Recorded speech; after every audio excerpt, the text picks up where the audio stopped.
साथ ही mitigation measures की बात करेंगे, छोटे छोटे टॉपिक्स इसके ऊपर। यहाँ पे बिलखसूस जिक्र होगा आपकी ग्लोबल पॉलिटिक्स का, बिलखसूस जिक्र होगा आपके चाइना का, बिलखसूस जिक्र होगा यहाँ पे आपके इंडिया का, बिलखसूस जिक्र होगा यहाँ पे आपके यूनाइटेड स्टेट्स ऑफ अमेरिका का, कि भाई ये जो बड़ी स्टेट्स हैं जिनका आपका कंट्रीब्यूशन ज्यादा है, जिनका यहाँ पे इंडस्ट्रियलाइजेशन ज्यादा है, तो ये कैसे जो इनके स्टेट्स का बिहेवियर है वो आपका क्लाइमेट चेंज को रिजॉल्व करने में एक रुकावट बन रहा है।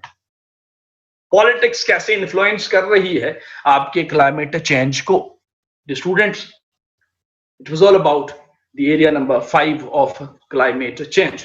इसी तरीके से नेक्स्ट जो स्टूडेंट्स, अब अगर आप गौर करें तो एरिया नंबर 1 को छोड़ के बाकी जो एरियाज मैंने आपको बताए उनकी जो नेचर है वो थोड़ी सी आपकी साइंटिफिक नेचर है। अब आप देखेंगे कि एरिया नंबर 6 के अंदर आपकी पूरी के पूरे एनवायरमेंटल साइंस की नेचर जो है वो आपकी चेंज हो रही है, क्योंकि यहाँ पे आप बात कर रहे हैं एनवायरमेंटल गवर्नेंस की।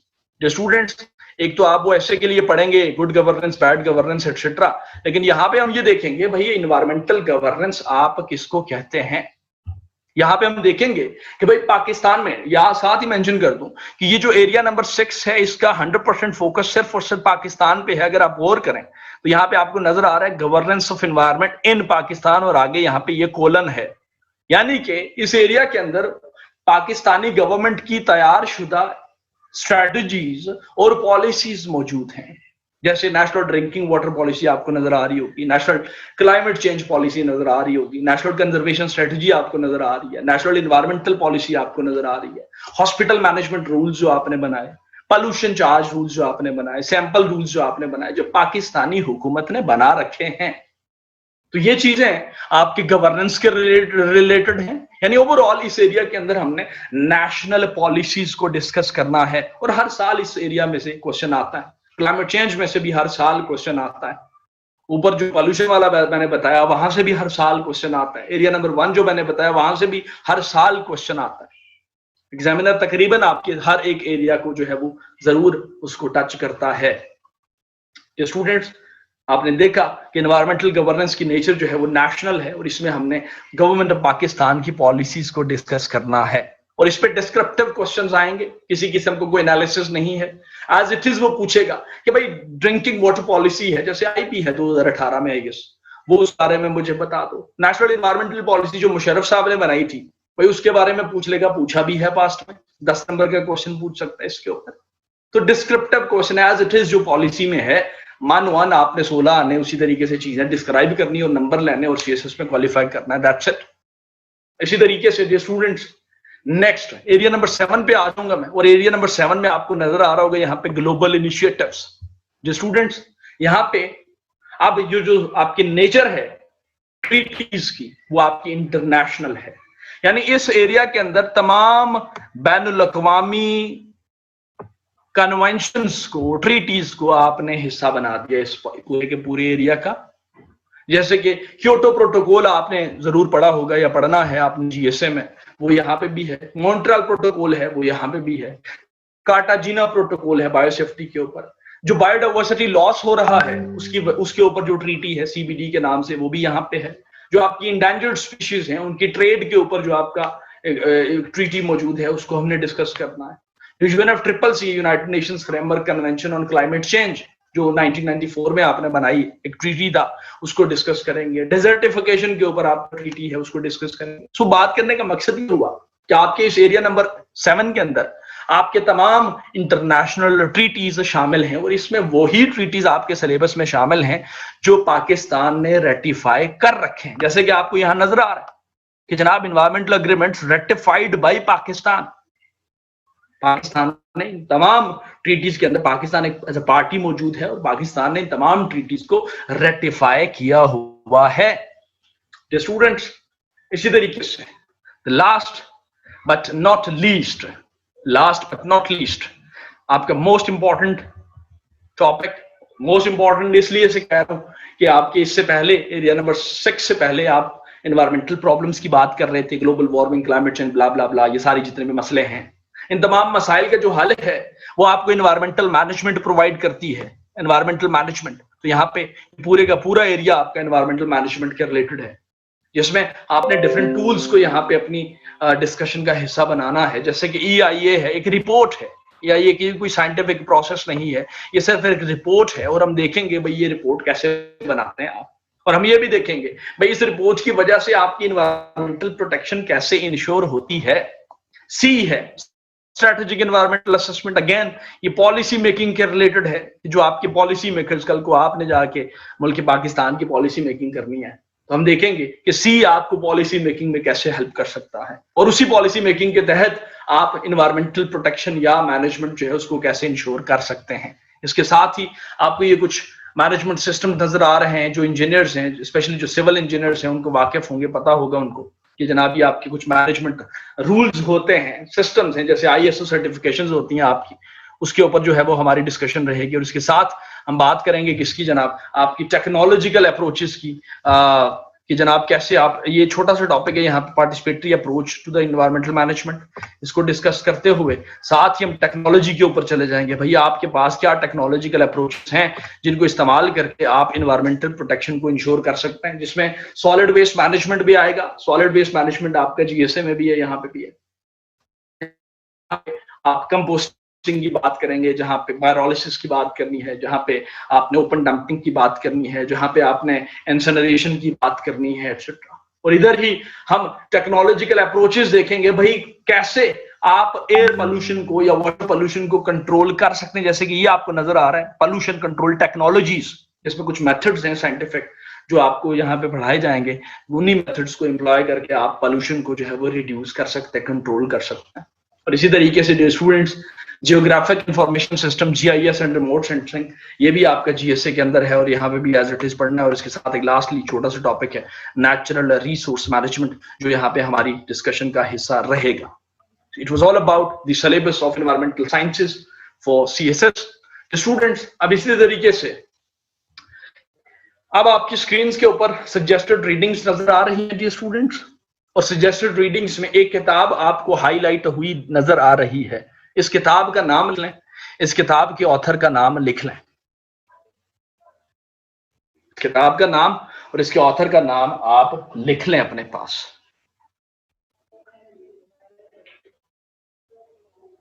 अच्छा जनाब, जो students, I am hoping that कि आपने इस किताब का नाम जो है वो जरूर लिख लिया है। तो इसी वजह से अब मैं अपनी स्क्रीन शेयरिंग जो है उसको ऑफ करता हूं, और बजाय इसके कि मैं आपसे क्वेश्चंस पूछूं, 3-4 क्वेश्चंस जो आपकी तरफ से मोस्ट कॉमनली स्टूडेंट्स की तरफ से आने हैं, जो एक्सपेक्टेड होते हैं कि अच्छा इस तरह का क्वेश्चन आएगा, उसको मैं पहले ही एड्रेस कर दूं, और उसके बाद मैं आपको मौका देता हूं कि भाई अब मेरे से क्वेश्चंस पूछो आप। ठीक हो गया जनाब? तो स्टूडेंट्स, सबसे पहला क्वेश्चन जो है आपकी तरफ से जो आएगा, that would be Ariba Shaikh. कोई बात नहीं बच्चे, बारिश की वजह से बिल्कुल इश्यूज हैं। अच्छा, अरीबा कह रही हैं कि रियली सॉरी मैंने लेट ज्वाइन किया, उसकी वजह बारिश है। कोई बात नहीं जी, कोई बात नहीं, बारिश का मसला जो है ये पूरे पाकिस्तान में इस वक्त चल रहा है, कोई बात नहीं, कोई बात नहीं। अगर इस तरह का जेन्युइन मसला हो तो फिर तो कोई बात नहीं। अच्छा खैर, जो स्टूडेंट्स, पहला क्वेश्चन जो आपकी तरफ से आएगा कि जनाब इन्वायरमेंटल साइंस को पढ़ना कहां से है, कहां से पढ़ना है? जो स्टूडेंट्स लिखें area number 1, area number 2, area number 4, area number 5 और एरिया नंबर 8। एरिया 1, 2, 4, 5 एंड 8, ये 5 एरियाज हो गए आपके। क्या मैं गलत तो नहीं हूं? 5 एरियाज मैंने बताए आपको, 5 एरियाज बताए मैंने आपको, 8 में से 5 एरियाज मैंने बताए। अब इन 5 एरियाज पे जो स्टूडेंट्स आप कहां से पढ़ेंगे? जो स्टूडेंट्स, पहली बात कि you can rely on the lectures, you can rely on the lectures regarding these areas, you can rely on the lectures regarding these areas. और साथ ही ये मेंशन कर दूं कि अगर किसी को ये लगे कि नहीं यार लेक्चर जो है ये इनसफिशिएंट है, कम पढ़ाया सर ने, या मुझे ठीक से समझ नहीं आया, या मुझे और नॉलेज गेन करना है, तो उसके लिए जो मैंने किताब आपको बताई है वो आप पढ़ सकते हैं, वहां से चीजों को आप देख सकते हैं। ठीक हो गया जनाब। एक अब एरिया नंबर 6, एरिया नंबर 7 और एरिया नंबर 3, तीन ही बचे थे ना पीछे, एरिया नंबर 6, 7 एंड 3।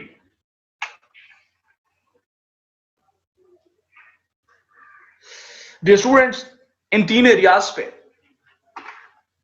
मैंने एकेडमी की फोटोकॉपियर शॉप जो है ये G10 इस्लामाबाद कैंपस में, वहां पे रीडिंग मटेरियल प्रोवाइडेड है।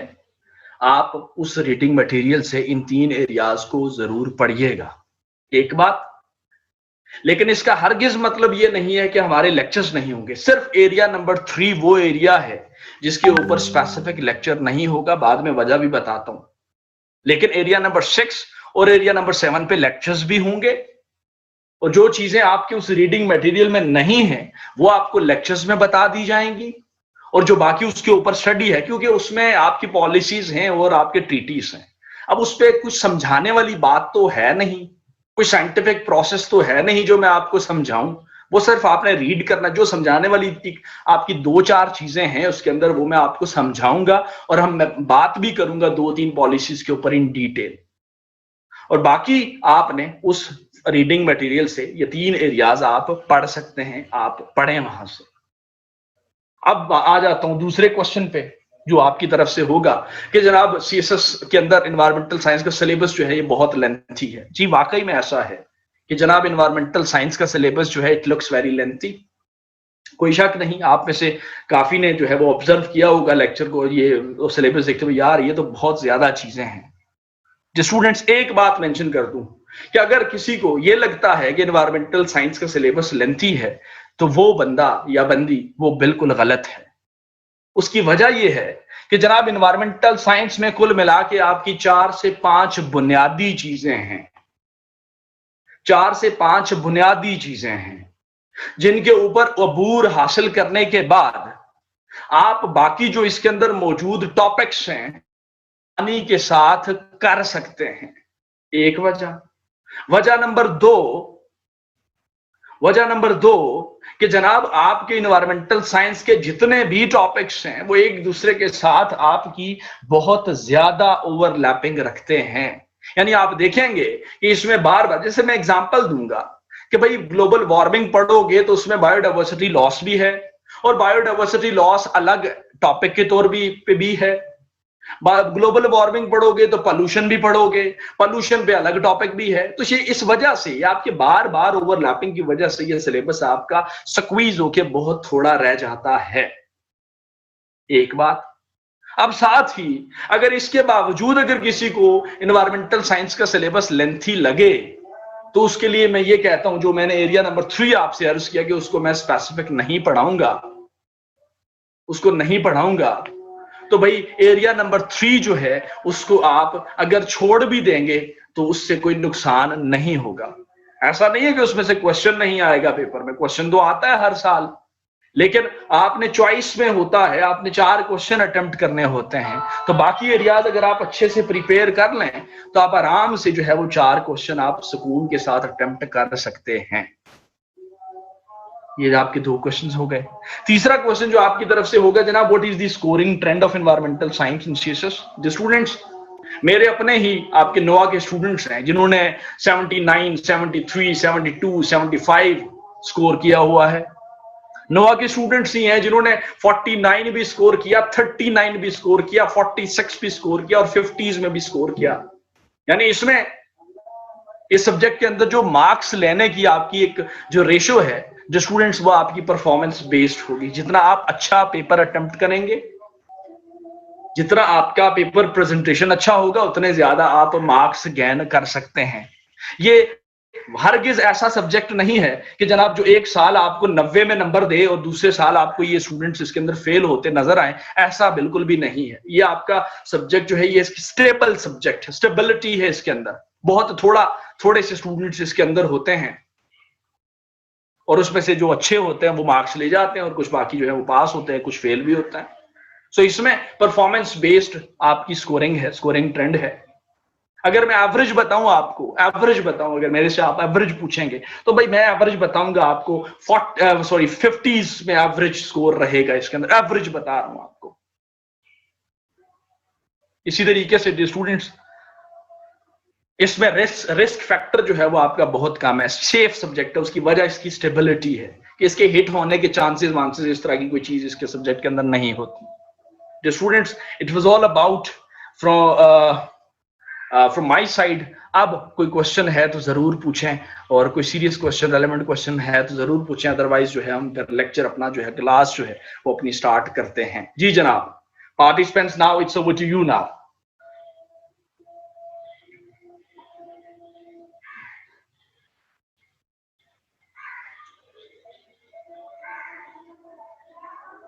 Participants, now it's time for the questions. Please elaborate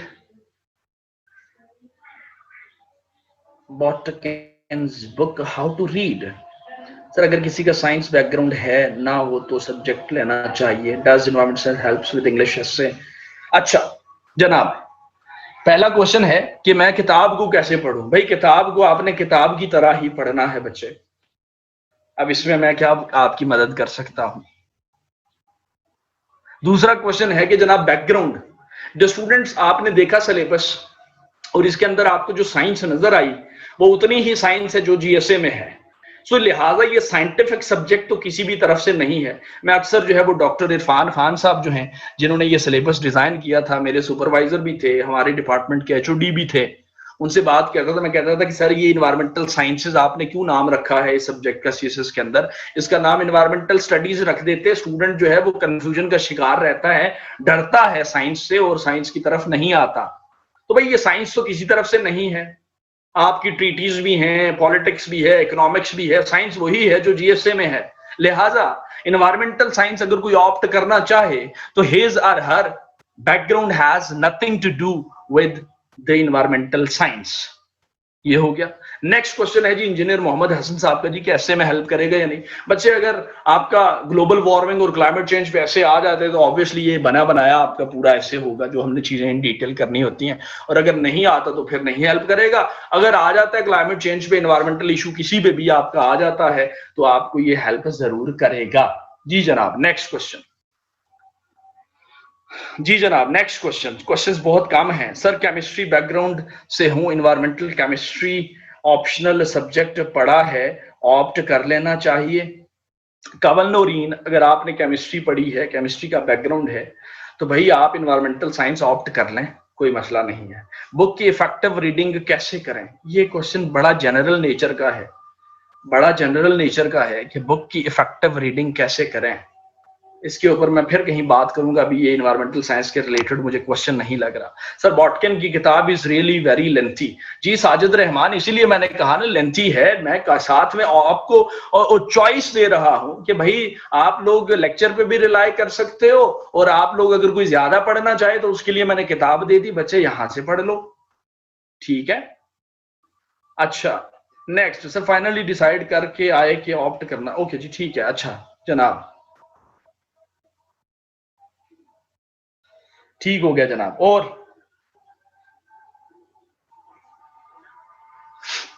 ये ऊपर एक क्वेश्चन मेरी नजर से गुजरा था, वो कहीं गायब हो गया, पता नहीं किधर चला गया।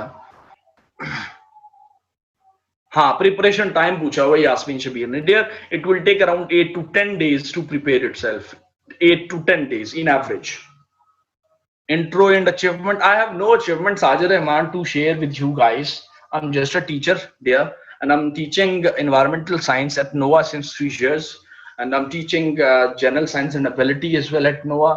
And इसके अलावा I'm teaching, I taught sociology as well at NOAA, और 3 साल से नोआ के साथ हूँ। इसके अलावा इंटरनेशनल इस्लामिक यूनिवर्सिटी में पढ़ाता था, छोड़ दिया। लिहाजा छोटा सा तारुफ यही है कि भाई मैं सिर्फ एक उस्ताद हूँ। जी जनाब, नेक्स्ट। जी we will have around 8 to 9 lectures इंशाल्लाह। सो डेट्स एंड नॉमेनक्लेचर को कैसे याद करें। महानूर, बच्चे रटा लगाओगे, याद रखो ना, डेट है 1973 डेट आ गई तो भाई देख लो कि 1973 में एक और कौन सी फेवरेट मूवी आई थी आपकी, कौन सी फेमस मूवी आई थी, कौन सा फेमस बंदा पैदा हुआ था, इस तरीके से चीजों को कनेक्ट करके याद करें। क्या हो गया है? अच्छा, मेरे ख्याल से आपके क्वेश्चंस जो हैं वो सारे हो चुके हैं, और अब मैं आता हूं किसकी तरफ जनाब, लेक्चर की तरफ आता हूं। So we are going to study about environmental science today. I'm not a CSP officer, Shumaila Akhtar. I'm not a CSP officer. I'm not a CSP officer. अगर मैं होता तो मैं बताता ना, मुंह टेढ़ा करते, I'm from that common and this and this। मैंने बताया भाई मैं सिर्फ एक उस्ताद हूं, तो फिर आप बार बार ये क्यों पूछ रहे हैं? वैसे मैं ये भी नहीं बताता होता, मैं कहता हूं तो छोड़ दो, मेरा कोई इंट्रोडक्शन नहीं, लेकिन आप बार बार मेरे से क्वेश्चन कर रहे हैं। जी साजिद रहमान, आप 8th एडिशन है तो वही पढ़ सकते हैं, कोई मसला नहीं है। जनाब जनाब जनाब नहीं, नो नीड फॉर सॉरी। अच्छा जनाब, नमाज का टाइम भी है, और मुझे बताएं कि ब्रेक मैं 7:30 बजे दूं या आपको नमाज का टाइम पहले से दूं? मेरे ख्याल से मैं अगर 7:30 बजे ब्रेक दूं तो ज्यादा बेहतर नहीं है?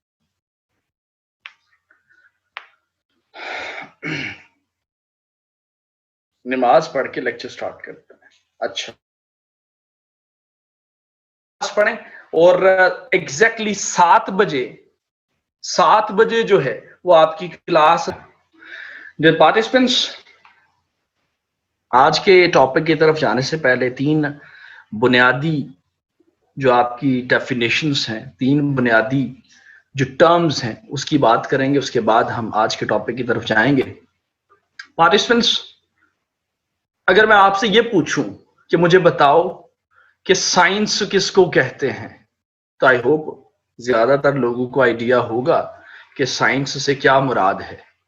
साइंस आप किसको कहते हैं?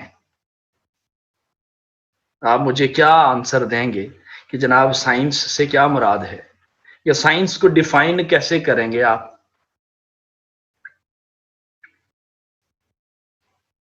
कमल नूरीन, स्टडी ऑफ नेचर। जी बिल्कुल ठीक फरमा रही हैं कमल नूरीन।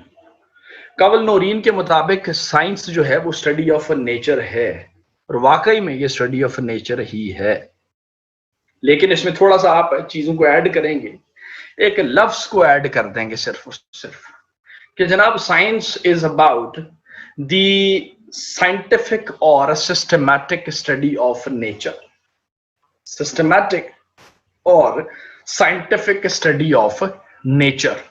जो आप ऑब्जर्वेशन की बात कर रहे हैं, किसी के जहन में एक्सपेरिमेंटेशन भी हुआ होगा, किसी के जहन में थ्योरी भी हुआ होगा। डियर स्टूडेंट्स, ये तमाम चीजें ऑब्जर्वेशन, एक्सपेरिमेंटेशन एटसेट्रा, ये आपके साइंटिफिक मेथड का हिस्सा होती हैं, आपके साइंटिफिक मेथड का हिस्सा होती हैं। तो इन तमाम चीजों को आपने साइंटिफिक के अंदर, वर्ड सिस्टमैटिक के अंदर आपने जम कर दिया, और उसके नतीजे में आप ये कह रहे हैं कि साइंस इज द सिस्टमैटिक और साइंटिफिक स्टडी ऑफ नेचर।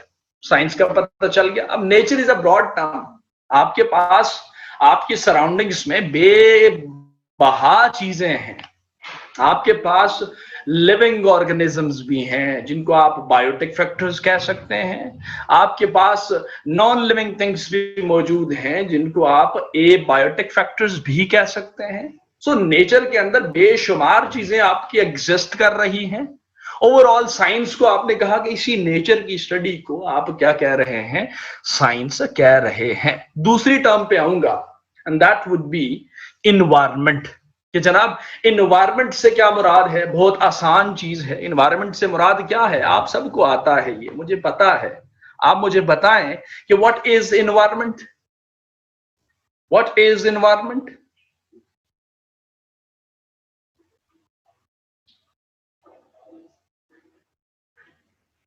नहीं जवाब आ रहे आपकी तरफ से। आमना खावर कह रही हैं कि आर सराउंडिंग्स। जी एग्जैक्टली, ये जो बायोटिक और एबायोटिक फैक्टर्स बताए इन्होंने, ये भी सही फरमा रही हैं। भाई आप जब इन्वायरमेंट की बात करते हैं तो आप ये कहते हैं कि जनाब everything around us is our environment. सिर्फ नेचुरल वर्ल्ड डॉक्टर मानूर साहिबा नहीं होगा। हमारा जो मैन मेड इंफ्रास्ट्रक्चर है, जो मैन मेड इन्वायरमेंट है, वो भी आपका इसी माहौल का हिस्सा है। जो आपकी बिल्डिंग्स हैं, जो आपका रोड नेटवर्क्स है, ये तमाम चीजें आपके माहौल का हिस्सा हैं। सो हम इसीलिए ब्रॉडर टर्म में ये कह रहे हैं, ब्रॉडर सेंस में ये कह रहे हैं कि जनाब environment is about everything around us, everything around अस। चाहे बायोटिक हो, ए बायोटिक हो, इससे हमें कोई परवाह नहीं है। जो भी चीज हमारे इर्द गिर्द है वो हमारा माहौल है, हमारे माहौल का हिस्सा है। सो दो टर्म, साइंस को देख लिया, इन्वायरमेंट को देख लिया। अब अगर मैं आपसे ये पूछूं डियर स्टूडेंट्स कि मुझे बताओ कि what is the environmental science, तो अब इसका जवाब आप मुझे क्या देंगे? What is the environmental science? What is the environmental science? Scientific study of environment, study of surroundings। नहीं, गलत है, गलत है। ये फिजा, फिजा आप थोड़ा सा क्लोज हैं। फिजा ने जो बात की कि जनाब इंटरैक्शन का वर्ड जो इस्तेमाल किया उन्होंने, इसी वजह से उनकी डेफिनेशन जो है वो ज्यादा हकीकत के करीब हो गई। डियर स्टूडेंट्स, जब आप इन्वायरमेंटल साइंस की बात करते हैं, मैं थोड़ा सा हिस्ट्री को यहाँ पे अपनी डिस्कशन का हिस्सा बनाऊंगा। डियर स्टूडेंट्स, 1980s की बात है। 1980s के अंदर जब दुनिया ने इस चीज को माना, जब दुनिया ने इस चीज को तस्लीम किया कि वाकई में नेचुरल इन्वायरमेंट जो है वो आपका डिग्रेड हो रहा है। अब ये जो नेचुरल इन्वायरमेंटल डिग्रेडेशन हो रही थी, इसके बारे में एक कंसेंसस डेवलप हो चुका था 1980s तक कि जनाब इन तमाम चीजों की जो जिम्मेदारी है, रिस्पॉन्सिबिलिटी है, वो आपकी ह्यूमन एक्टिविटीज को जाती है। इस इन्वायरमेंटल डिग्रेडेशन की वजह जो है वो आपकी ह्यूमन इंटरवेंशन है in the natural setting of the environment. यानी तमाम इन्वायरमेंटल चैलेंजेस जो आप फेस कर रहे थे या जो आपने आइडेंटिफाई किए, आपने उसकी तमाम जिम्मेदारी जो है वो ह्यूमंस के ऊपर डाल दी। तो फिर इसी के नतीजे में 1980s में जरूरत महसूस की गई कि जनाब हमें एक अलग एकेडमिक सब्जेक्ट दरकार है जो सिर्फ और सिर्फ इन्वायरमेंट को स्टडी करे, जो सिर्फ और सिर्फ इन्वायरमेंटल डिग्रेडेशन के ऊपर बात करे। भाई उससे पहले आपके पास बाकी एकेडमिक सब्जेक्ट्स मौजूद थे, आपके पास फिजिक्स था, केमिस्ट्री था, बॉटनी था, बाकी साइंसेस थी, लेकिन इन्वायरमेंट के ऊपर स्पेसिफिक एकेडमिक सब्जेक्ट मौजूद नहीं था। तो फिर इस सब्जेक्ट को ले आया गया, इसको इस्टेब्लिश किया गया, इसको एकेडमिक सब्जेक्ट बना दिया गया। और कैसे बनाया आपने? आपने तमाम जो बाकी साइंसेस हैं, इकोनॉमिक्स है, पॉलिटिक्स है, बायोलॉजी है, केमिस्ट्री है, फिजिक्स है, इन तमाम सब्जेक्ट्स को कन्वर्ज करके एक नया सब्जेक्ट मुतारिफ कराया, एक नया मल्टी डिसिप्लिनरी नेचर का सब्जेक्ट मुतारिफ कराया, जो एक आप यूं समझते हैं कि it was a subject which was basically formed as a result of the group of different sciences. मुख्तलिफ साइंसेस से थोड़ा थोड़ा नॉलेज लेके आपने एक नया सब्जेक्ट बना दिया। जब ये सब्जेक्ट बनाया तो इसकी डेफिनेशन को लेके जनाब हम इसको क्या करें? तो जैसे मैंने पहले अर्ज किया कि भाई इस चीज को दुनिया तस्लीम कर चुकी थी कि आपकी ह्यूमन एक्टिविटीज की वजह से इन्वायरमेंटल डिग्रेडेशन हुई है। तो इसी ह्यूमन बिहेवियर को, इसी ह्यूमन इंपैक्ट को आपने इन्वायरमेंटल साइंस की डेफिनेशन में सेंटर स्टेज दिया। किस फॉर्म में सेंटर स्टेज दिया डियर स्टूडेंट्स? अब मैं जरा अल्फाज में इसको डिफाइन करने की कोशिश करता हूं, जो लिखिएगा कि जनाब environmental science is the study of interactions. It is the study of interactions. ऊपर फिजा ने इंटरैक्शन का वर्ड इस्तेमाल किया था। Study of interactions between the physical, between the chemical, and biological components of the natural world।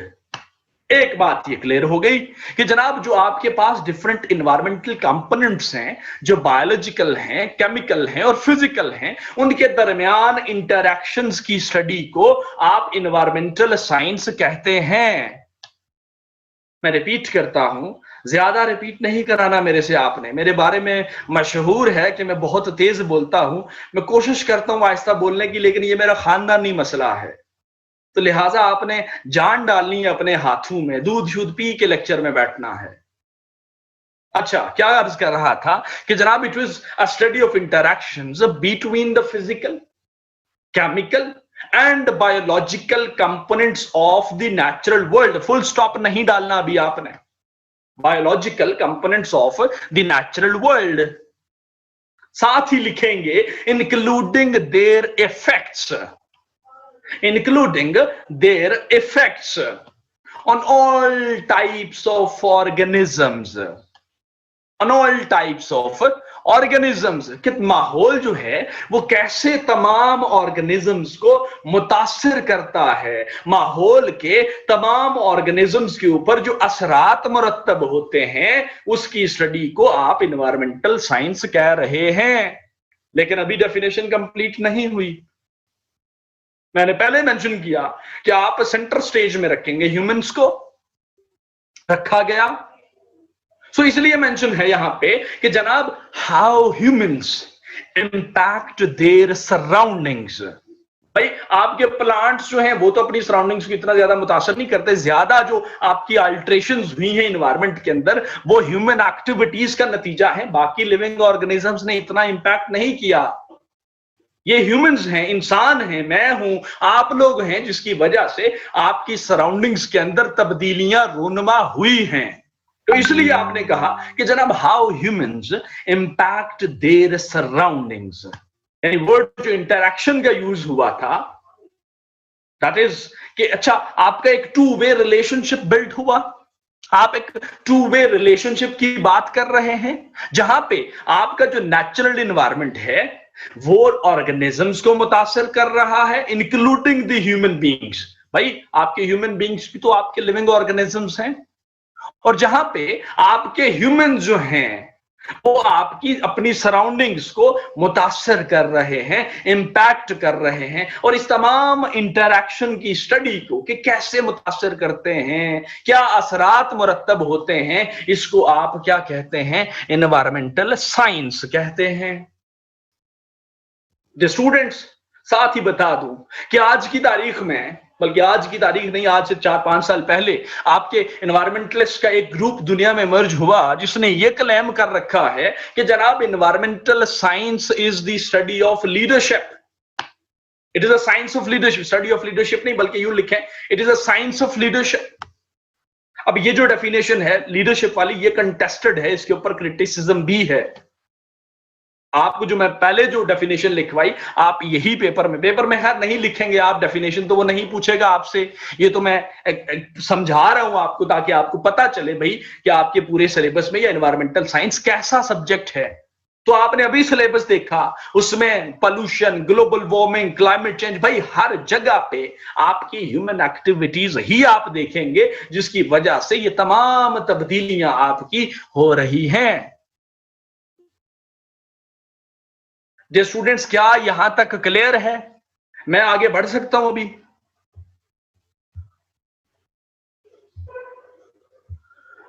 अच्छा, ठीक हो गया जनाब। अब ये 3 टर्म्स को हमने देख लिया, साइंस को भी देख लिया, एनवायरमेंट को भी देख लिया और एनवायरमेंटल साइंस को भी देख लिया। अब इसको साइंस ऑफ लीडरशिप क्यों कहते हैं उसकी तरफ मैं नहीं जा रहा। ठीक हो गया जनाब। खैर, आप आ जाएंगे अब आज के टॉपिक की तरफ, और टॉपिक हमारा है इंडस्ट्रियल रेवोल्यूशन।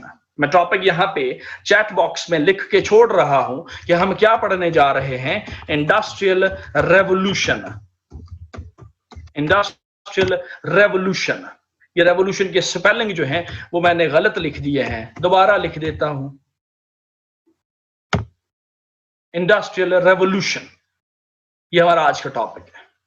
जो स्टूडेंट्स, इंडस्ट्रियल रेवोल्यूशन एक बहुत बड़ा आपका इवेंट था ह्यूमन हिस्ट्री के अंदर। इस इवेंट की वजह से आपकी दुनिया के अंदर बहुत ज्यादा तब्दीलियां रूनुमा हुई। भाई ऐसा क्या है इस रेवोल्यूशन के अंदर जिसकी वजह से इतनी ज्यादा तब्दीलियां रूनुमा हुई? भाई आपके पास इंडस्ट्रियल रेवोल्यूशन का कॉन्सेप्ट था क्या? आप किसको कहते हैं industrial revolution? Students, industrial revolution से पहले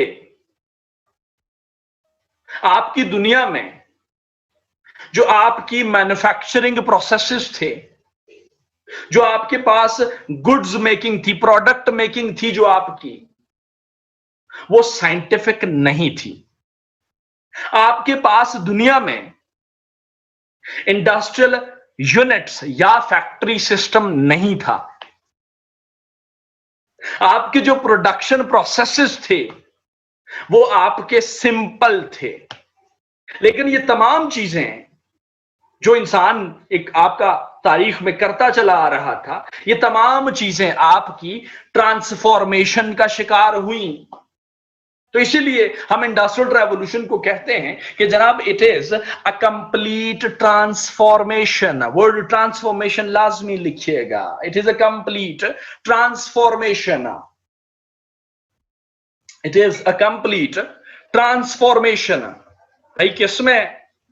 It is a complete transformation in the ways of production.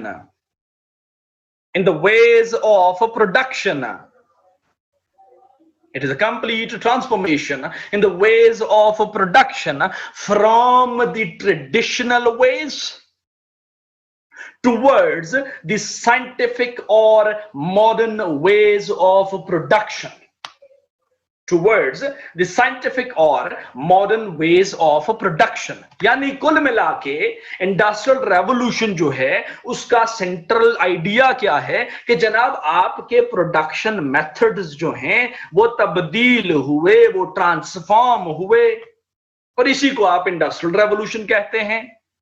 अब दो अल्फाज मैंने आपको लिखवाए, एक ट्रेडिशनल मेथड लिखवाया, दूसरा साइंटिफिक मेथड लिखवाया। अब इनसे क्या मुराद है? इन दोनों को एलैबोरेट करूंगा, एक्सप्लेन करने की कोशिश करता हूं। डियर स्टूडेंट्स, ट्रेडिशनल मेथड से मुराद आपकी हैंड मेड प्रोडक्ट्स हैं कि आप हाथों से चीजें बनाते थे, चाहे कपड़ा हो, बाकी जो प्रोडक्ट्स हो आपके डेली इस्तेमाल की। जब आप ट्रेडिशनल मेथड्स पे थे तो आप जो टूल्स इस्तेमाल कर रहे थे to make certain products, those tools were simple, simpler tools थे आपके, complex नहीं थे। जब आप ट्रेडिशनल मेथड्स पे थे तो there was no factory system in the world। बजाय इसके आपकी होम बेस्ड प्रोडक्शन थी, लोग घरों में चीजें बनाते थे और उधर इसे आप सेल करते थे। और इसके साथ साथ जब आप ट्रेडिशनल मेथड्स पे थे तो डियर स्टूडेंट्स, आपकी जो प्रोडक्शन कैपेबिलिटी है, जो प्रोडक्शन पावर है, जो प्रोडक्शन स्पीड है, वो कम थी। भाई ऑब्वियसली कॉमन सेंस है कि आप हाथों से चीजें बनाएंगे तो एक वक्त में आप कम चीजें बना सकते थे, तो जिसकी वजह से आपकी प्रोडक्शन पावर कम थी। ये ट्रेडिशनल मेथड का मामला हो गया। अब साइंटिफिक में क्या हुआ? साइंटिफिक मेथड में हैंडमेड प्रोडक्ट्स के बजाय आपने मशीन्स को इस्तेमाल करना शुरू कर दिया। आपने अपने प्रोडक्शन प्रोसेसेस के अंदर मशीन्स को इंट्रोड्यूस किया। भाई अब आप जो प्रोडक्ट्स बना रहे थे वो आप मशीन्स को इस्तेमाल करके बना रहे थे। जब मशीन्स आ गई तो आपके पास डोमेस्टिक या होम बेस्ड इंडस्ट्रीज नहीं रही। अब आपके पास अलग पूरे का पूरा फैक्ट्री सिस्टम जो है वो दुनिया में एस्टैब्लिश होना शुरू हुआ। नंबर ऑफ इंडस्ट्रीज आपकी एस्टैब्लिश हुई with the passage of time. और तीसरी बात जो मैंने उधर कही कि जनाब आपकी प्रोडक्शन जो टूल्स थे वो आपके सिंपलर थे, तो जब आप साइंटिफिक की तरफ आए तो प्रोडक्शन टूल्स आपके कॉम्प्लेक्स हो गए, मशीन्स आ गए ना भाई। इसी तरीके से नंबर 4 पे उधर मैंने लिखवाया आपको, क्या नाम है उसके बारे में, प्रोडक्शन स्पीड के बारे में या पावर के बारे में। तो जब आप मशीन्स पे आए, साइंटिफिक मेथड्स पे आए, तो उसमें उस केस में आपकी प्रोडक्शन पावर इंक्रीज हो गई, आप एक वक्त में ज्यादा प्रोडक्ट्स को बनाने के काबिल हो गए। ये जो एक तब्दीली आई आपके प्रोडक्शन मेथड्स के अंदर, प्रोडक्शन प्रोसेसेस के अंदर, और उसके नतीजे में आपकी दुनिया में फैक्ट्री सिस्टम आया, इंडस्ट्रियलाइजेशन आया, इसको आप क्या कहते हैं? इंडस्ट्रियल रेवोल्यूशन कहते हैं। अब सवाल यह है कि जनाब ये इंडस्ट्रियल रेवोल्यूशन कहां पे आया सबसे पहले? जो स्टूडेंट सबको पता होगा कि यही इंडस्ट्रियल रेवोल्यूशन जो है वो दुनिया में सबसे पहले ग्रेट ब्रिटेन में आया। आज का जो यूनाइटेड किंगडम है उस वक्त का ग्रेट ब्रिटेन था, वहां पे सबसे पहले आया। और ग्रेट ब्रिटेन में भी सबसे पहले आपकी जो इंडस्ट्रियल रेवोल्यूशन बर्पा हुआ वो आपके लंदन सिटी के अंदर हुआ, जो आज आपकी यूके की कैपिटल है, लंदन सिटी के अंदर। अब सवाल यह है कि कब आया, इसकी बिगिनिंग कब हुई? तो जो स्टूडेंट उसके जवाब में आप लिखेंगे कि जनाब it came in back in late 17th century, late 17th century. ये बेसिक इंट्रोडक्शन जो है आपके इंडस्ट्रियल रेवोल्यूशन का, उसको हमने कर लिया। अब डियर स्टूडेंट्स आ जाएं किसके ऊपर कि जनाब इस इंडस्ट्रियल रेवोल्यूशन के, इस इंडस्ट्रियल रेवोल्यूशन के नतीजे में आपको क्या, आपकी जिंदगी के ऊपर या सोसाइटीज के ऊपर, बल्कि इफेक्ट्स पे ना जाएं, पहले आप बात कर लें किसकी, आप लिख लें, आप हेडिंग दे दें man features of the industrial revolution. Effects पे बाद में आते हैं। Man features of the industrial revolution, man features of the industrial revolution. जो स्टूडेंट्स, मैन फीचर्स आपके तीन बड़े मेजर एस्पेक्ट हैं आपके इंडस्ट्रियल रेवोल्यूशन के। Number one is the technological feature, technological aspect of industrial revolution. Technological से क्या मुराद है? It was about the use of technology in the production process. It was about the use of machinery and आपके scientific equipment in the production processes. It was about the use of machines in the factories, in the industries, not only in the industries or factories. आपने अपनी society के अंदर भी machines का इस्तेमाल किया different aspect को लेके, जैसे कि आपके कम्युनिकेशन पर्पस के लिए टेलीग्राफ आ गया। टेलीग्राफ टेक्नोलॉजिकल एस्पेक्ट है। आपने जब इंडस्ट्रियल रेवोल्यूशन के नतीजे में टेक्सटाइल इंडस्ट्री इस्टेब्लिश की, तो टेक्सटाइल इंडस्ट्री में सबसे पहली मशीन जो इस्तेमाल हुई कपड़ा बनाने के लिए, उसकी मैन्युफैक्चरिंग के लिए, that was the use of ginning machine, ginning with J. So overall हम कह रहे हैं कि टेक्नोलॉजिकल एस्पेक्ट था कि आपने टेक्नोलॉजी को इस्टेब्लिश किया, इस्तेमाल में लाते हुए आपने फैक्ट्री सिस्टम इस्टेब्लिश किया। एक फीचर है, एक एस्पेक्ट है। और number two feature is the socio economic feature. The students, जब इंडस्ट्रियल रेवोल्यूशन आया तो उसके बाद आपकी सोसाइटीज के अंदर चेंज आया, आपकी सोसाइटीज का लिविंग स्टैंडर्ड इंप्रूव हुआ, आपकी सोसाइटीज के अंदर जो आपकी एम्प्लॉयमेंट अपॉर्चुनिटीज थी वो क्रिएट हुई, और इनकी क्रिएशन की वजह से दुनिया के अंदर पर कैपिटा इनकम जो है वो आपकी इंक्रीज हुई। बल्कि दुनिया के अंदर नहीं, इस वक्त आप सेंटर स्टेज पे रखें ग्रेट ब्रिटेन को रखें और उसके अलावा यूरोपियन सिटीज को, यूरोपियन कंट्रीज को। और जब उनकी प्रोडक्शन बेहतर हुई तो उनकी जो नेशनल इकोनॉमिक ग्रोथ थी वो आपकी इंप्रूव हुई। भाई आप जब 18th 17th 19th सेंचुरी की वर्ल्ड हिस्ट्री पढ़ते हैं तो आपको दुनिया की सुपर पावर कौन दिखता है? ग्रेट ब्रिटेन दिखता है। क्यों? भाई they were possessing the industrial revolution at that moment, उनकी इकोनॉमी स्ट्रांग थी। ये सोशियो इकोनॉमिक कॉन्सेप्ट था, एस्पेक्ट था। And number three, the cultural aspect, the cultural feature. भाई कल्चर से क्या मुराद लेते हैं? जिनका सोशियोलॉजी है, जिन्होंने सोशियोलॉजी ऑप्ट किया है, उन्हें पता होगा कि कल्चर आप किसको कहते हैं कि it is about a complete way of life. तो जब आपकी सोसाइटीज के अंदर इतनी चेंजेस आ रही थी तो ओवरऑल आपका जो वे ऑफ लाइफ है वो तब्दील हुआ। टेक्सटाइल इंडस्ट्री के नतीजे में आपकी जो ड्रेसिंग हैबिट्स थी वो चेंज हुई, आपकी ईटिंग हैबिट्स तब्दील हुई, आपके यहां जो सोशल इंस्टीट्यूशंस थे उनके अंदर भी changes I. For example education system आपका वो साइंटिफिक हो गया, उसके अंदर वो रिसर्च ओरिएंटेड हो गया। सोशल इंस्टीट्यूशन है भाई आपके एजुकेशन। आपके जो वर्क एथिक्स थे वो आपके तब्दील हुए, आपके काम करने के अंदाज थे वो आपके तब्दील हुए। ये तमाम चीजें किसके अंडर आ रही हैं? कल्चरल फीचर के अंडर आ रही हैं। कल्चरल एस्पेक्ट है आपके इंडस्ट्रियल रेवोल्यूशन का। सो तीन बड़े मेन फीचर्स आपके इंडस्ट्रियल रेवोल्यूशन के कौन से हुए? टेक्नोलॉजिकल फीचर हुआ और सोशियो इकोनॉमिक फीचर हुआ और उसके साथ कल्चरल फीचर हो गया, कल्चरल एस्पेक्ट हो गया। अब सवाल यह है कि क्या इंडस्ट्रियल रेवोल्यूशन आपका सिर्फ लंदन सिटी तक महदूद रहा या ग्रेट ब्रिटेन तक महदूद रहा? जी नहीं। अगर ऐसा होता तो आज मैं इधर ये एलओसी के पास बैठ के आप लोगों से इतनी दूर से मुखातिब ना हो पाता ना भाई। ऐसा नहीं है। इंडस्ट्रियल रेवोल्यूशन आपका with the passage of time इसने खुद को एक्सपैंड किया। एक्सपेंशन कैसे हुई इसकी? कैसे एक्सपेंशन हुई इसकी? जो स्टूडेंट सबसे पहली बात लिखें कि जनाब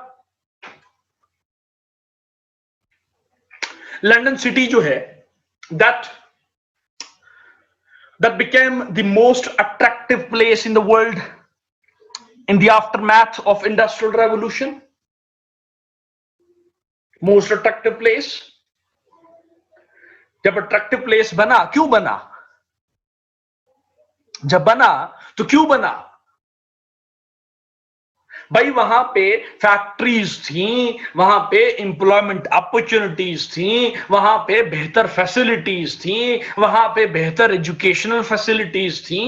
इसलिए लोग जो हैं वो लंदन सिटी की तरफ माइग्रेट करना पसंद करते थे और लोगों ने माइग्रेशंस की अक्रॉस द यूरोप। आपके लोग जो हैं वो आपके माइग्रेट होके लंदन सिटी की तरफ आए, ग्रेट ब्रिटेन की तरफ आए। ना सिर्फ आपके वहां से, आपके बाकी जो आपके पार्ट्स हैं वर्ल्ड के, बाकी जो कॉन्टिनेंट्स हैं वहां से भी लोगों ने माइग्रेट किया। क्यों माइग्रेट कर रहे थे? वहां जी बेहतर फैसिलिटीज हैं। आज भी आप इस्लामाबाद, कराची या लाहौर बड़े शहरों में आप जाना क्यों पसंद करते हैं भाई? इसीलिए ना कि बेहतर फैसिलिटीज हैं, जॉब अपॉर्चुनिटीज वगैरह हैं। तो इन चीजों की वजह से लोग अट्रैक्ट हुए towards the London city. Manoor कह रही है तो sir can we say this way Israel will be attractive place in future? Manoor बच्चे आपने क्या क्वेश्चन किया? मुझे नहीं पता जी इजराइल के बारे में लेकिन ये उस वक्त बेसिक बहुत ही बुनियादी लेवल पे बात हो रही थी बच्चे। पहली बात है ये क्वेश्चन नहीं बनता था आपको इस तरीके से। देखिए मेरी बात सुने, उस वक्त ये दुनिया के अंदर बिल्कुल ही नया आइडिया था, बिल्कुल ही नया आइडिया था। अगर टेक्नोलॉजी में बिल्कुल टॉप कर रहा है, टेक्नोलॉजी में टॉप कर रहा है, ये आपके अरब वर्ल्ड जो आपकी टिल्ट हो रही है टुवर्ड्स दी इजराइल, तो भाई ये वही चीजें ना सिग्निफाई कर रही हैं आपकी इस तरह की चीजें। लेकिन यहाँ पे अब स्टेट टू स्टेट आपका वेरी करेगा कि आपकी स्टेट की क्या पॉलिसीज हैं। ये इजराइल का केस यहाँ पे मैं डिस्कस नहीं कर सकता बच्चे। अच्छा जनाब, मैं खुद कहाँ पे था, मुझे भुला दिया आपने। मैं कहाँ पे था, मुझे भूलने का मसला है, मुझे याद दिलाना है आपने। मैं क्या बात कर रहा था? अच्छा माइग्रेशन की। ओके, मैंने ये कहा आपसे कि आपके लंदन सिटी की तरफ माइग्रेशन शुरू हुई, ठीक है, बेहतर अपॉर्चुनिटीज, बेहतर लिविंग स्टैंडर्ड के लिए। उन्हीं माइग्रेंट्स में आपके फ्रांस के लोग भी शामिल थे, फ्रेंच पीपल भी थे, और फ्रेंच सबसे तेज निकले। वो लंदन सिटी में आए, वो लंदन सिटी में आए, उन्होंने चीजों को देखा, चीजों को लर्न किया और फिर दोबारा वापस फ्रांस में जाके, पेरिस में जाके इंडस्ट्रियल रेवोल्यूशन को बर्पा किया, इस्टेब्लिश किया। So after the Britishers, it was the French people who copied the concept, who established the industrial revolution in France. तो आप देखिए 19th सेंचुरी को, 18th सेंचुरी को, कि आपका जो फ्रांस है और ग्रेट ब्रिटेन है, both were the colonial powers and both were the economic rivals as well. दोनों जो है वो ये जा रहे थे बहुत वो स्ट्राइविंग के, अच्छा जनाब हमारी प्रोडक्ट्स जो है वो मार्केट के अंदर सेल आउट होनी चाहिए। सो फ्रेंच लोग जो थे उन्होंने बेसिकली ब्रिटिशर्स के बाद जो है फर्स्ट ऑफ ऑल इस कॉन्सेप्ट को, इंडस्ट्रियल रेवोल्यूशन को अपने यहां मुतारिफ कराया। और फिर देखते ही देखते it took only 20 to 30 years, 20 to 30 years और 2 to 3 डेकेड लिख लें, जो मर्जी लिखें जनाब, जो आपका इंडस्ट्रियल रेवोल्यूशन जो है वो आपके बाकी यूरोपियन स्टेट्स के अंदर प्रिवेल कर गया। बाकी पूरे यूरोप के अंदर भी आपकी फैक्ट्रीज जो है उन्होंने एस्टैब्लिश करना शुरू कर दिया। Number of factories, pharmaceutical industry है, पेपर इंडस्ट्री है, फर्टिलाइजर इंडस्ट्री है, पेस्टिसाइड इंडस्ट्री है, टेक्सटाइल इंडस्ट्री है, ये तमाम आपकी इंडस्ट्रियलाइजेशन का जो प्रोसेस है वो आपका एक स्टार्ट हो गया, एक्सपैंड हो गया अक्रॉस द यूरोप। ये एक्सपेंशन वाला मामला हो गया। अब आ जाएं किसके ऊपर डियर स्टूडेंट्स, कि जनाब इस इंडस्ट्रियल रेवोल्यूशन की वजह से इंसान के ऊपर क्या असरात मुरतब हुए, क्या इफेक्ट्स हुए इस इंडस्ट्रियल रेवोल्यूशन की वजह से। इफेक्ट्स में डियर स्टूडेंट्स सबसे पहले हम बात करेंगे मुस्बत असरात की, पॉजिटिव्स की, और उसके बाद नेगेटिव्स पे मूव करेंगे। पॉजिटिव्स में सबसे पहला पॉइंट लिखेंगे improved living standard. Number 1 is the improved living standard. भाई आपका लिविंग स्टैंडर्ड जो इंप्रूव हुआ, आपके पास बेहतर प्रोडक्ट्स जो हैं वो आपको अवेलेबल थी, आपकी मैन्युफैक्चरिंग जो है वो आपकी इंप्रूव हो चुकी थी, आपकी जो ट्रांसपोर्टेशन है, जो मोबिलिटी थी वो आपकी इंप्रूव हो चुकी थी, जिसकी वजह से ओवरऑल आपका जो लिविंग स्टैंडर्ड था वो आपका इंप्रूव हुआ, जो एक सोशल एस्पेक्ट भी है, आपके सोसाइटी के ऊपर इंपैक्ट्स के अंडर आएगा। नंबर 2, आपकी जो प्रोडक्शन थी वो इंक्रीज हो गई, इंक्रीज भी हुई और इंप्रूव भी हुई, और इसकी वजह से आपकी इकोनॉमिक ग्रोथ वो तो ऑटोमेटिकली आपको होनी थी। आपकी ट्रेड जो है वो, इंटरनेशनल ट्रेड जो है वो बहुत ज्यादा एक्सेलरेट कर गई after the industrial revolution.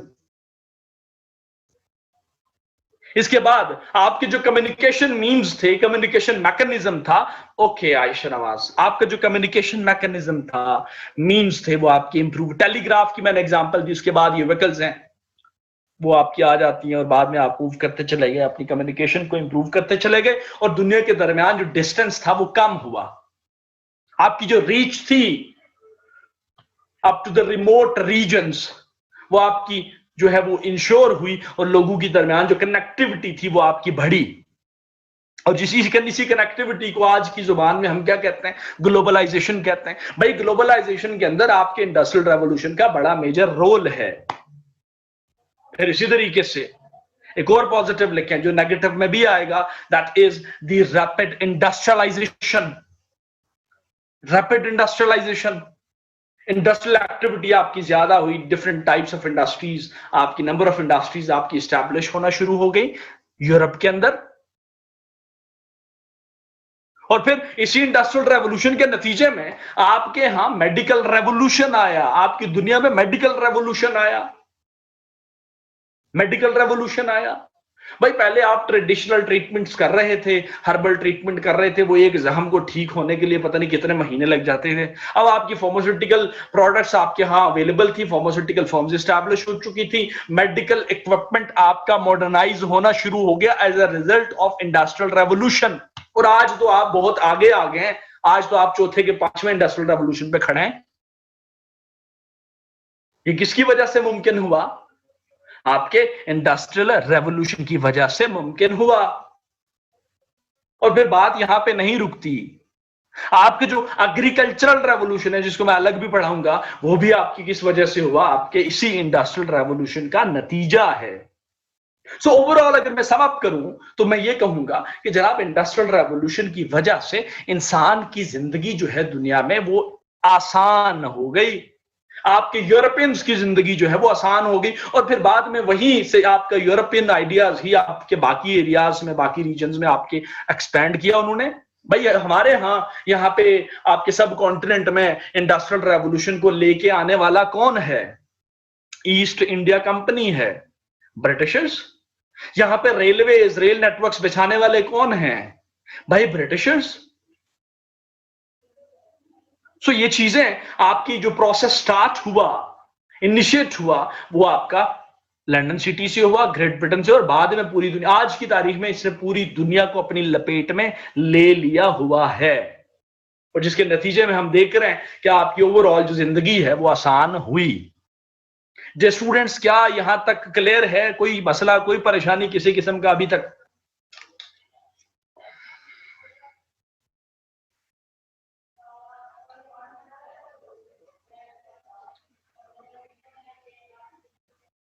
No से क्या मुराद है? कि मसला समझ नहीं आई, नो से क्या मुराद है? देखिए, आपने अपना स्टूडेंट जो है, अगर क्लास जो है स्पीड तेज है, अच्छा स्पीड का मसला रहेगा बच्चे।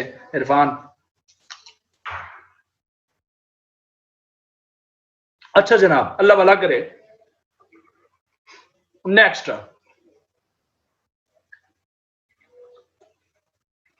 मानूर कह रही है कि पायनियर्स वर दी मुस्लिम साइंटिस्ट ऑलवेज। भाई वो आपकी इस्लामिक हिस्ट्री है, वो आप पढ़ते जाएं। यहां पे हम स्पेसिफिकली इंडस्ट्रियलाइजेशन की बात कर रहे हैं, ठीक है?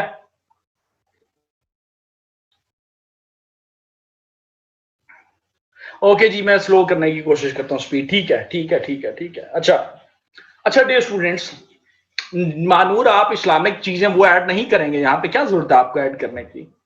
आप यहाँ पे इंडस्ट्रियलाइजेशन की बात करें। आप मैं ये आपकी ये कल की बात कर रहा हूँ, ये 200-300 साल पहले की बात कर रहा हूँ यहाँ पे। फिर तो मैं वो चला जाऊँ ना केवीरा में, केवीरा को भी मैं लेके आता हूँ थोड़ी देर में, लेकिन उसका कॉन्टेक्स्ट कुछ और होगा। अच्छा, खैर, नेक्स्ट आ जाएंगे इसके ऊपर, इफेक्ट्स ऑफ इंडस्ट्रियल, बल्कि यूं ना लिखे हैं, आप लिखे हैं environmental impacts of industrial revolution. Environmental impacts of industrial revolution. Environment, अब मैंने स्पेसिफिक कर दिया कि भाई इस रेवोल्यूशन की वजह से इन्वायरमेंट पे क्या जी नेगेटिव ही हैं। अफनान हैदर, आपके इन्वायरमेंटल पॉइंट ऑफ व्यू से इंडस्ट्रियल रेवोल्यूशन के नेगेटिव इफेक्ट्स ही हैं।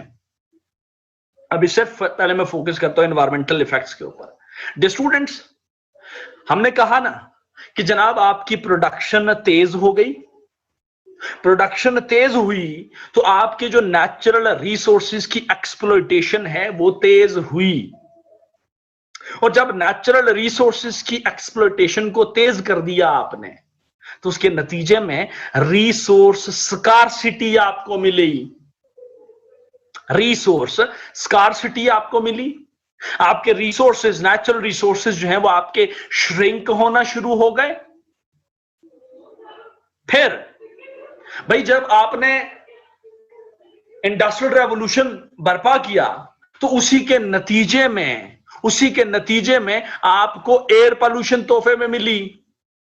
एयर पोल्यूशन, जो स्टूडेंट से जो इन्वायरमेंटल इंपैक्ट्स मैं बता रहा हूं, आपको पॉइंट्स बता रहा हूं, ये हमारे आने वाले लेक्चर्स में अलग अलग टॉपिक्स हैं। एक बात, एयर पोल्यूशन पे हमारी 1.5-2 घंटे की डिस्कशन है।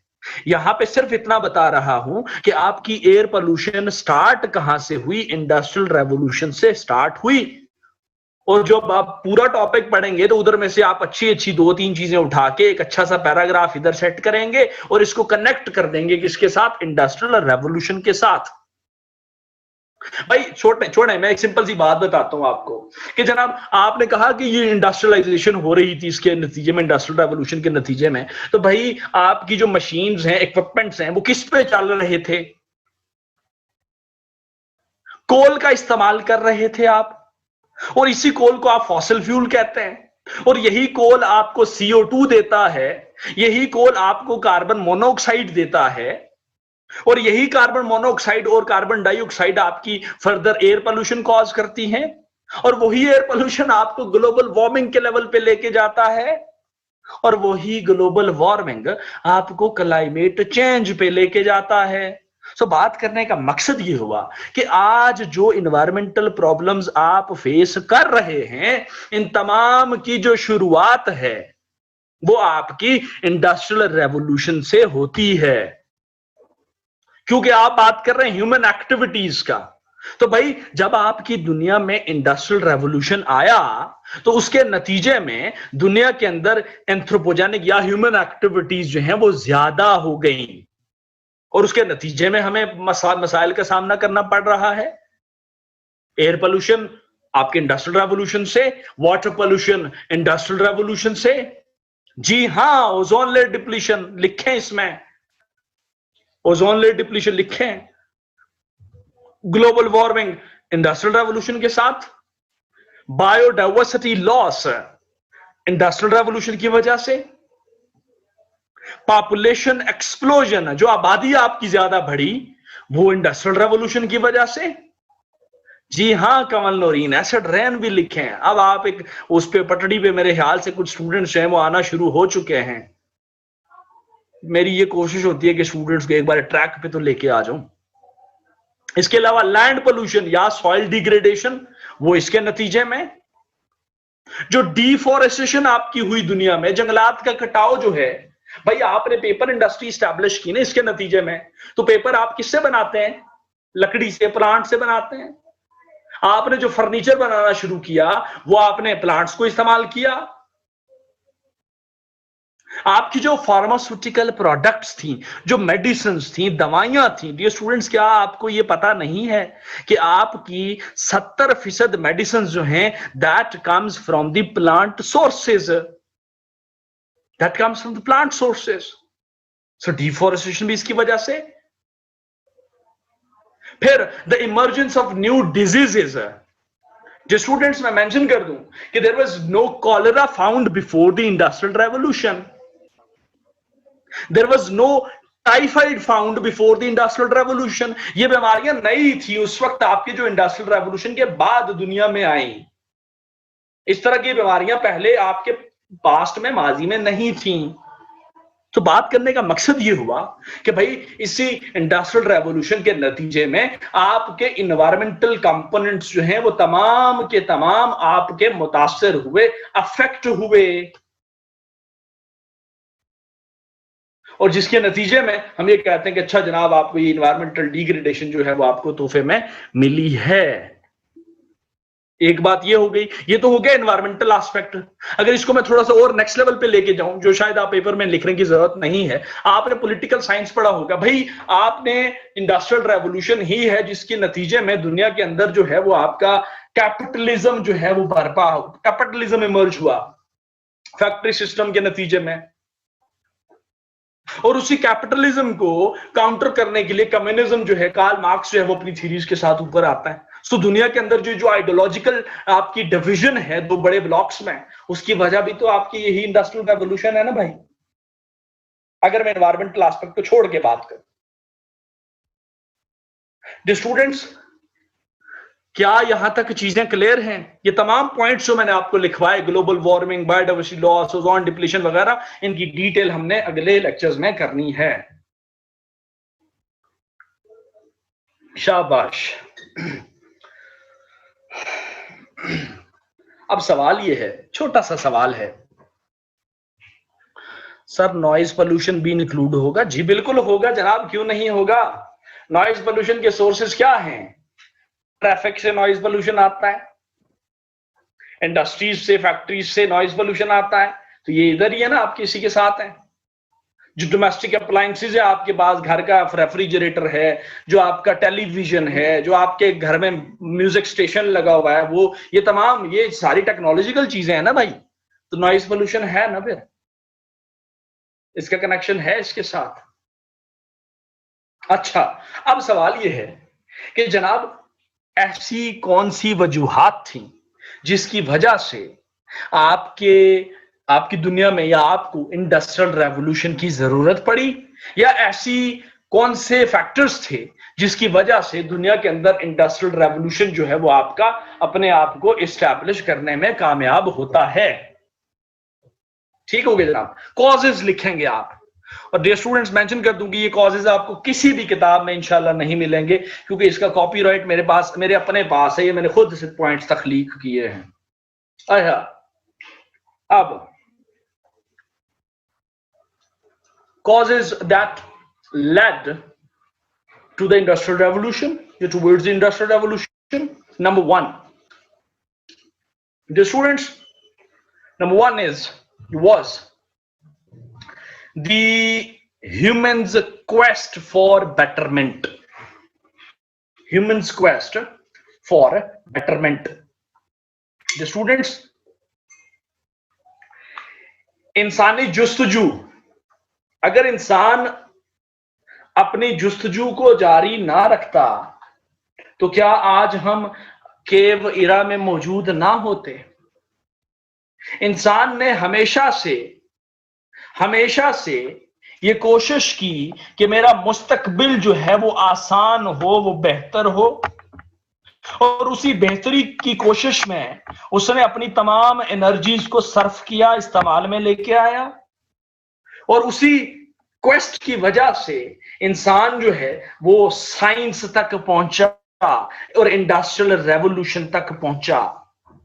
ये इंसानी जुस्तजू ही थी जिसने ये तमाम चीजें जो हैं वो मुमकिन की। Number one point.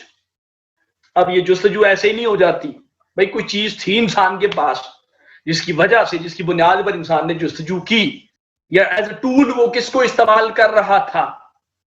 That tool was the intellect. तो नंबर 2 पॉइंट बनेगा जो इसके साथ कनेक्ट भी हो रहा है पहले के साथ, humans intellectual development. Humans intellectual development. आप देखें इंसानी तारीख को उठा के, आपको जो इंसानी तारीख में जो डेवलपमेंट मिलती है, या आपको जो इनोवेशंस मिलती हैं, या आइडियाज मिलते हैं, उसमें जनरेशंस का कंट्रीब्यूशन है। भाई आपने देखा होगा पॉलिटिकल साइंस में कि थ्योरिस्ट होते हैं, पहले थ्योरेटिकल नॉलेज होता था, वो प्लेटो, रूसो वगैरह सारे वो फिलोसफर्स हैं, थ्योरेटिकल नॉलेज होता था।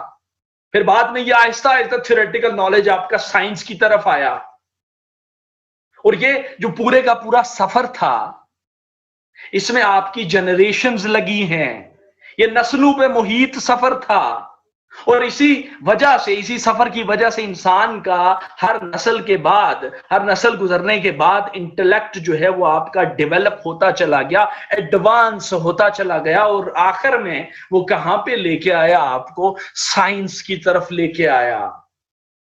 और साइंस में किसकी तरफ लेके आया? आपको इनोवेशंस की तरफ लेके आया। So third point is the scientific innovations. भाई दुनिया में मैंने कहा कि इतना लाभ, हालांकि इंडस्ट्रियल रेवोल्यूशन आ गया, सबसे ज्यादा इंपैक्ट जो है इंडस्ट्रियल रेवोल्यूशन के ऊपर वो कौन सी इनोवेशन का पड़ा? क्या ऐसी चीज दुनिया में इनोवेट हुई जिसके बाद आपकी मशीन्स पे मशीन्स और नई से नई चीजें आना शुरू हो गई सोसाइटी के अंदर? Not wheel, it was the engine. It was the engine, steam engine, coal engine. अब फिर उसी इंजन को आप इंस्टॉल करते चले गए भाई, गाड़ियों में भी वही इंजन, मशीनों में भी वही इंजन, और आप इसकी प्रोडक्शन को बढ़ाते चले गए और पूरी दुनिया को आपने इंडस्ट्रियलाइज्ड कर दिया। सो 3 मेजर पॉइंट्स, एक humans quest for betterment, number 2 humans intellectual development, and number 3 was the scientific innovations, जिसमें इन्वेंशन ऑफ इंजन जो है वो आपका सबसे ऊपर रहेगा। इसी तरीके से एक और पॉइंट लिखे हैं, next point is the maintenance of demand and supply gap. Maintenance of demand and supply gap. The students,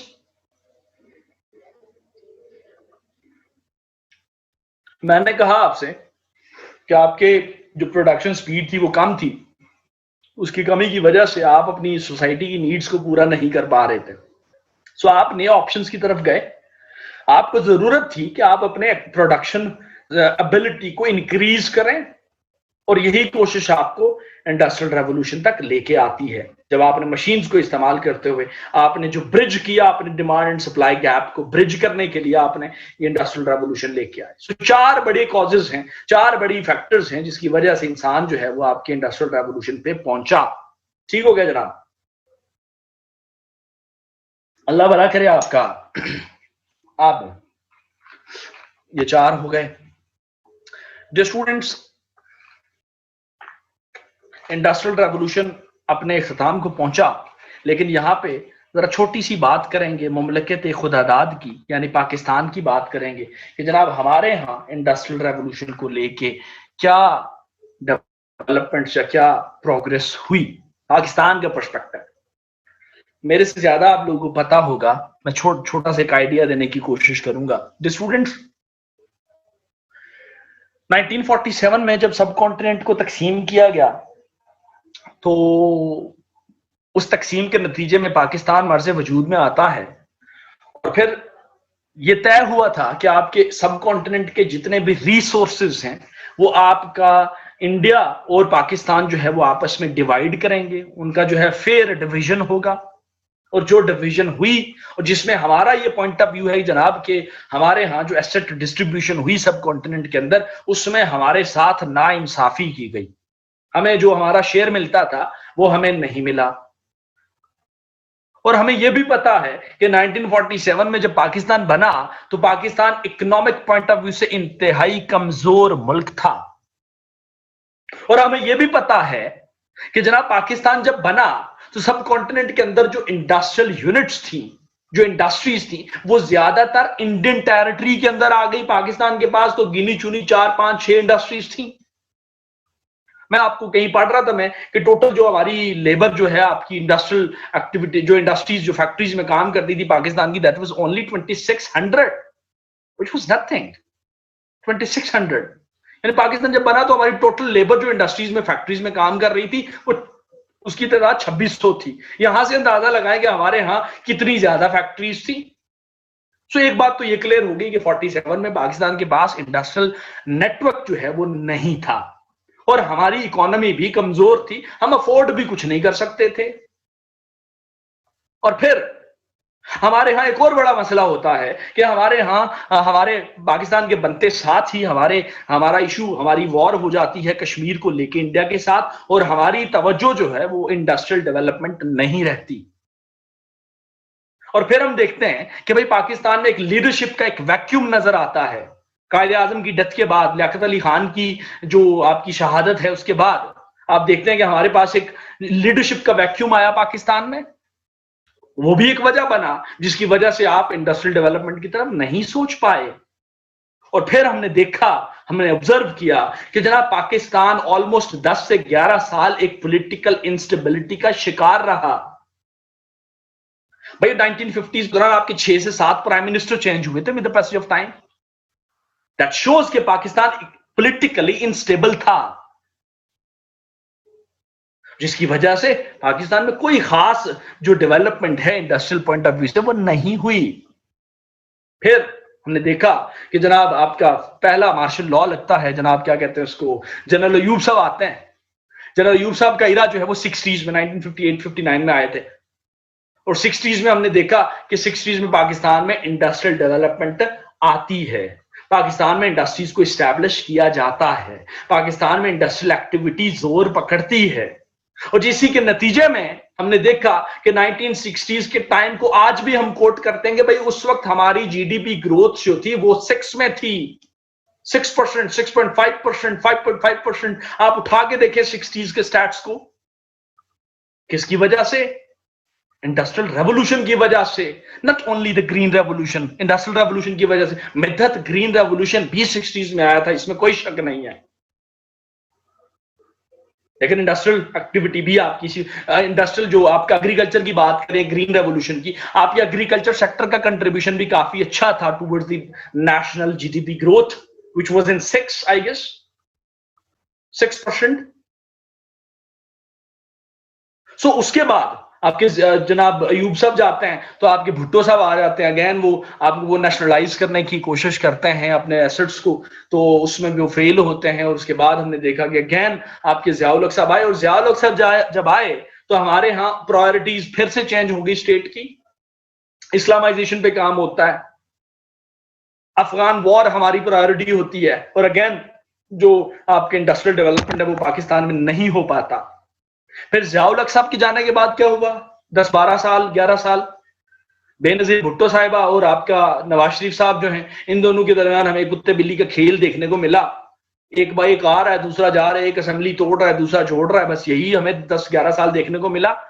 और जिसके नतीजे में हमने देखा कि हमारे यहाँ ना डेवलपमेंट हुई और ना हमारी जीडीपी ग्रोथ इंप्रूव हुई और ना ही पाकिस्तान में इंडस्ट्रियल एक्टिविटी इंप्रूव हुई। और फिर क्या हुआ? फिर अगेन आपका मुशर्रफ साहब आ गए, मिलिट्री आ गई। उसके दौरान क्या हुआ? मिलिट्री के आने के बाद, मुशर्रफ साहब के आने के बाद हमने देखा हमारी जीडीपी ग्रोथ जो है वो इंप्रूव होती है। उसकी एक वजह ये भी है कि फॉरेन इन्वेस्टमेंट जो है वो आ गई, फॉरेन एड हमें मिल गई इंडिया आपके अमेरिका से, क्योंकि आप जो है वॉर एंड टेरर में भी शामिल हो गए। लेकिन वो भी एक लिमिटेड आपका एक टाइम था जिसके दौरान आप ये एक्सेल किया थोड़ा सा। बाद में आपकी जो पीस की सिचुएशन है, आपकी जो टेररिज्म है पाकिस्तान में, वो इंक्रीज हो गई और जिसकी वजह से फिर तो आपकी इकोनॉमिक एक्टिविटी हो ही नहीं पाई। फिर उसके बाद इसके साथ ही आपका एक और बड़ा मसला शुरू हो गया, and that was the energy crisis.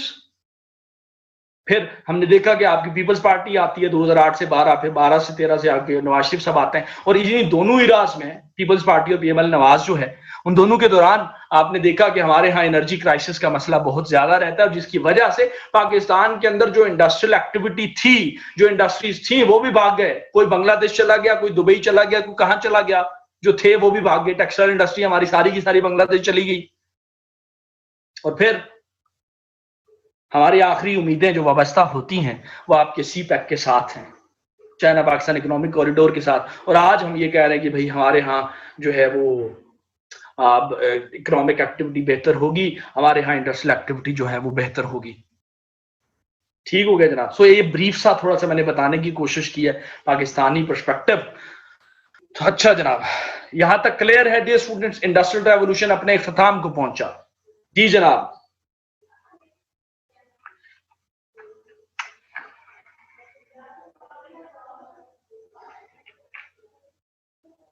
ओ बोलो ना,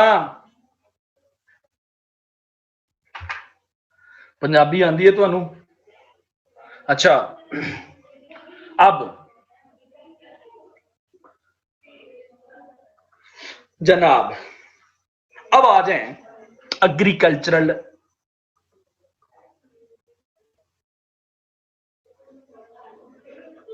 साजिद रहमान केड़ा सुच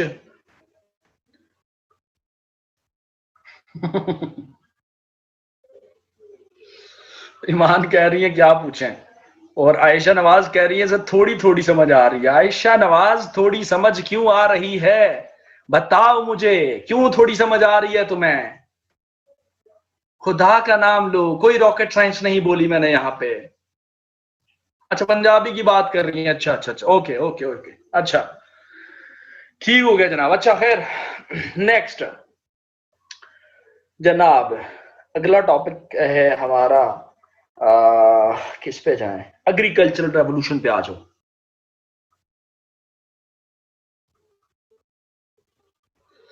एग्रीकल्चरल रेवोल्यूशन पे आ जाओ जी स्टूडेंट्स।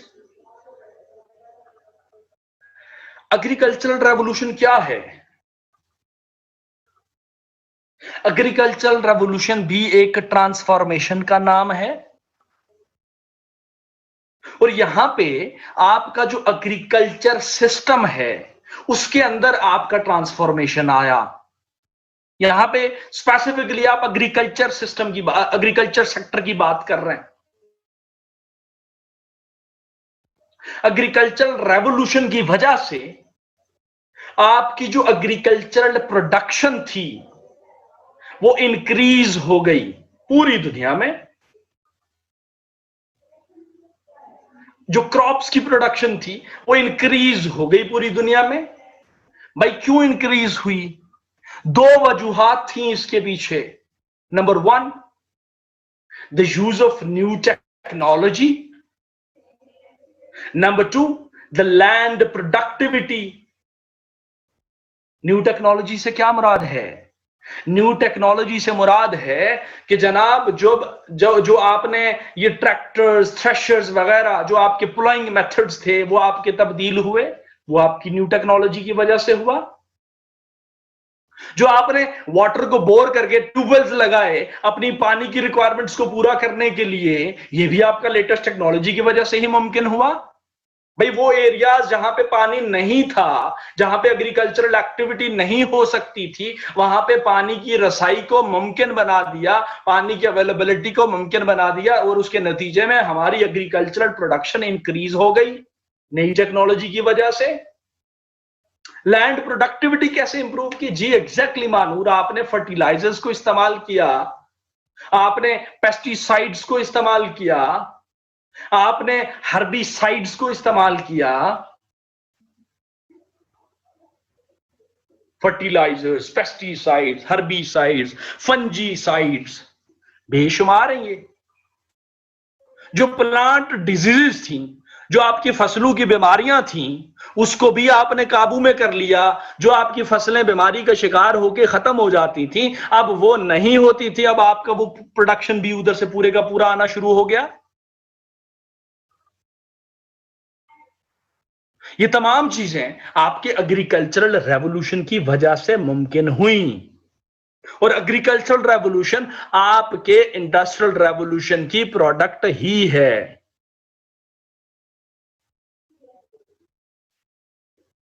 और यह भी सबसे पहले आपके ग्रेट ब्रिटेन में ही आया और बाद में पूरी दुनिया में फैल गया। इसके नतीजे में हमें क्या फायदे हुए? पहला फायदा हमें यह हुआ कि हमारी जो फूड सिक्योरिटी का मसला था वो आपका रिजॉल्व हो गया। फूड सिक्योरिटी से क्या मुराद है? फूड सिक्योरिटी से मुराद हम लेते हैं भाई अवेलेबिलिटी ऑफ फूड स्टॉक, वो आपकी इंप्रूव हो गई, बेहतर हो गई। ये एग्रीकल्चरल रेवोल्यूशन का नतीजा ही था कि आपके यहां क्रॉप रोटेशन का कॉन्सेप्ट आ गया। क्रॉप रोटेशन से क्या मुराद है कि अगर मेरे पास कोई एक पीस ऑफ लैंड है, कोई एग्रीकल्चरल फील्ड है जहां पे मैं फसलें काश्त करता हूं, तो पहले मैं साल में 2 बार